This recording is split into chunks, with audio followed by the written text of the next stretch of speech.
2 کروڑ سے زیادہ افراد اس شہر کی فضا میں سانس لیتے ہیں۔ سال 2025 کے ایک عالمی تجزیے کے مطابق کراچی دنیا کا وہ شہر تھا جہاں سب سے زیادہ آبادی آلودہ ہوا سے متاثر تھی۔ یہاں باریک ذرات کی مقدار عالمی ادارہ صحت WHO کی محفوظ حد سے تقریباً 14 گنا زیادہ ریکارڈ کی گئی ہے۔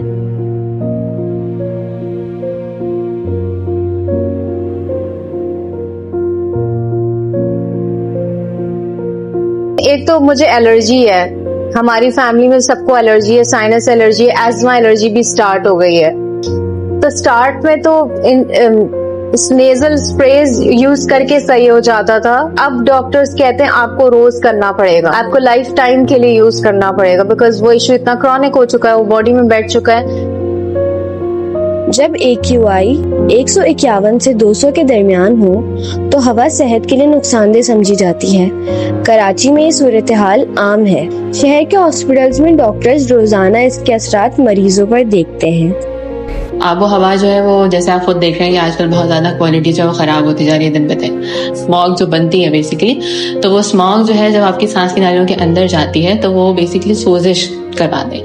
تو سوزش سے کیا ہوتا ہے کہ اریٹیشن ہو سکتی ہے، جیسے کھانسی ہو گئی، نزلہ زکام ہو گیا لوگوں کو، اکثر جو ہے وہ چلنے پھرنے میں سانس میں دقت ہونا شروع ہو گئی، یا ہم اپنی زبان میں ان کو کرونک آبسٹرکٹیو پلمونری ڈیزیزز یا COPD ان شارٹ فارم کہتے ہیں۔ اس کے علاوہ الرجک برونکائٹس بہت زیادہ کامن ہو گیا جو ان بیماریوں کی وجہ سے ہو رہا ہوتا ہے۔ پاکستان کی 21% کاربن ایمیشنز ٹرانسپورٹ سے آتی ہیں، اسی لیے 2030 تک 30% نئی گاڑیاں الیکٹرک بنانے کا ہدف ہے، مگر آج صرف تقریباً 15,000 EVs موجود ہیں۔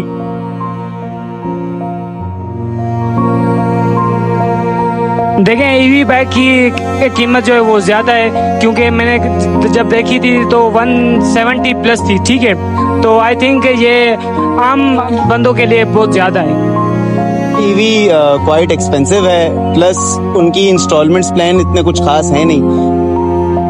EV پہ شفٹ ہونے کا دوسرا سب سے بڑا مسئلہ یہ بھی ہے کہ پورے ملک میں بجلی کا آپ کو پتہ ہی ہے کیا معاملہ ہے، موبائل چارج نہیں ہو پاتے تو ہم لوگ EV کہاں سے چارج کریں گے؟ مجھے نہیں پتا، میں اگر لانگ ڈسٹینس میں نے آج تک کبھی بھی اس کے اوپر نہیں میں زیادہ دور گئی، کیونکہ مجھے ڈر لگتا ہے، کیونکہ پاکستان میں چارجنگ اسٹیشنز بہت کم ہیں۔ بہت سے پاکستانیوں کے لیے مسئلہ دستیابی کا ہے۔ الیکٹرک موٹر سائیکل چلانے کا ماہانہ خرچہ تقریباً 1,000 روپے ہے، جبکہ پیٹرول بائک کا 7 سے 8,000 روپے۔ لیکن 100 سے بھی کم پبلک چارجنگ اسٹیشنز کے ساتھ یہ تبدیلی ہر کسی کے لیے ممکن نہیں۔ اگر آپ EVs کو حقیقی معنوں میں فروغ دینا چاہتے ہیں، سب سے پہلے جو ہے سبسڈی سے زیادہ افورڈیبلٹی پہ توجہ دینی ہے، اور صرف قیمت ہی کو کم نہیں کرنا ہوگا بلکہ فائنینسنگ کے مواقع کو بڑھانا ہوگا، کم شرح سود پر فائنینسنگ فراہم کرنی ہوگی۔ اسٹیٹ بینک آف پاکستان کو گرین آٹو فائنینسنگ اسکیم کا اجرا کرنا ہوگا۔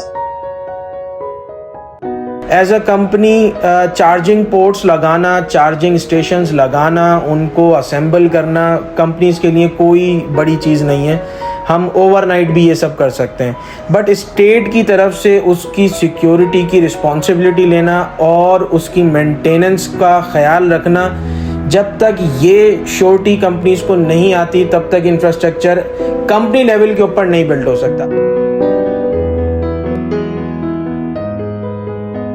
جو گاڑی ہے وہ 25% کم اس کے ایمیشنز ہوتے ہیں، اور یعنی 25% ہوتے ہیں 100% آپ سمجھیں اگر آپ کمپیئر کریں پیٹرول کی وہیکل سے۔ اس طرح کے پلانز ہیں کہ پورے پاکستان میں ایک کمپنی جو ہے وہ 3,000 چارجنگ اسٹیشن لگائے گی، ایک جو ہے وہ 1,500 لگائے گی سندھ اور بلوچستان میں، ایک جو ہے 1,500 لگائے گی KPK اور پنجاب میں۔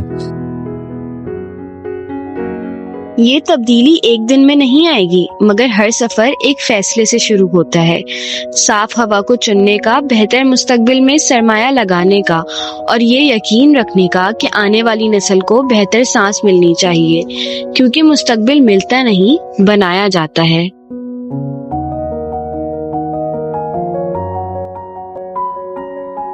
نہیں ہے نا امید اقبال اپنی کشت ویراں سے، ذرا نم ہو تو یہ مٹی بڑی زرخیز ہے ساقی۔